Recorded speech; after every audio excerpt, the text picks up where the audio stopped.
பற்றி தான் இந்த வீடியோல நம்ம பார்க்க போறோம். ஜிலேபி,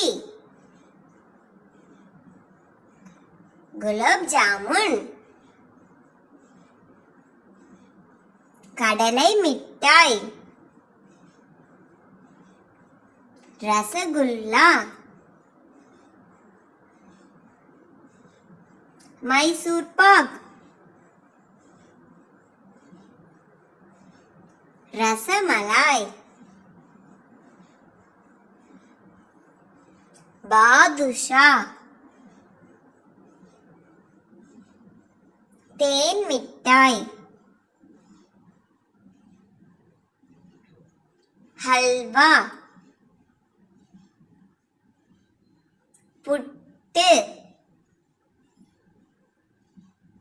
பாயாசம்,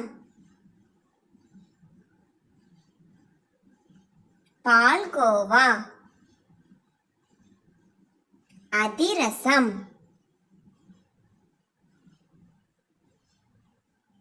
சர்க்கரை பொங்கல். தேங்க்யூ. இது மாதிரி தொடர்ந்து பல வீடியோக்களை பார்க்கணும்னா இந்த சேனலை சப்ஸ்கிரைப் பண்ணிடுங்க.